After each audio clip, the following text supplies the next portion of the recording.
សួស្តីបងប្អូនគ្នានឹងមានវីដេអូមួយដែលចង់ចែកម្លែងពីរបៀបចូលទៅមើលលេខបង្គោលរបស់បបជា hybrid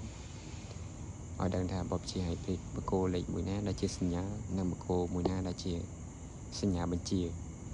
អញ្ចឹងយើងចូលទៅមើលដល់គ្នាជាដំបូងយើងចូលទៅកាន់ engine យើងចូលទៅកាន់ engine ហើយបានយើងយកពាក្យថាengine control system យើងចុចទៅលើពាក្យមួយនោះមកចូលទៅមើល2បើយើងចង់ទៅមើលបបជារបស់អាគុយយើងចុចចូលបបជាអាគុយបើយើងចង់ចូលទៅមើលបបជា hybrid យើង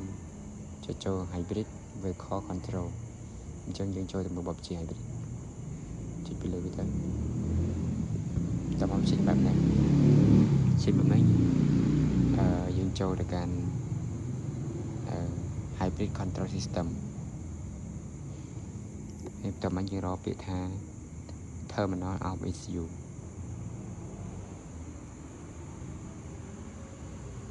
នេះ terminal of ECU អញ្ចឹងយើងคลิกទៅលើពាក្យមួយហ្នឹងមក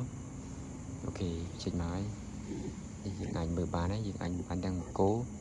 ទាំងលេខបង្គោលបើយើងចង់មើលលេខបង្គោលគឺយើងចុច figure 23ហ្នឹងទៅនឹងយើងអាចមើលបង្គោលបានពេលដែលយើងចង់វាស់ចង់វែងណាមួយលេខបង្គោលហ្នឹងយើងអាចមើលបានហើយយើងវាស់ត្រូវអាចត្រូវជាមួយនឹងសំណុំដូចរបស់ឡានយ៉ាងចាក់ស្ដែងយ៉ាង 100% ហ្មងហ្នឹងរបៀបយើងមើលលេខបង្គោលហើយចំណែកយើងមើលរបៀបដែល ECU ធ្វើការហើយសញ្ញាបង្គោលមួយណាហើយមួយណាដែល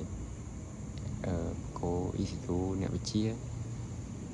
អញ្ចឹងយើងអាចមើលបានឧទាហរណ៍ថា IGW បង្គោលភ្លើងពីបាក់សោហ្នឹងនៅបង្គោល IGW សំណុំដោយលេខ A14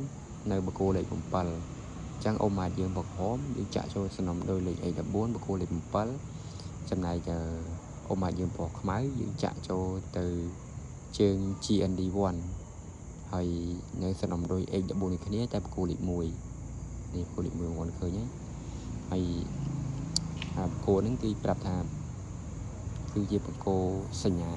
IG សញ្ញាបាក់សោហើយលក្ខខណ្ឌរបស់គេគឺត្រូវតែធ្វើទេគេត្រូវតែបើកសោអនមកហើយលទ្ធផលរបស់គេគឺ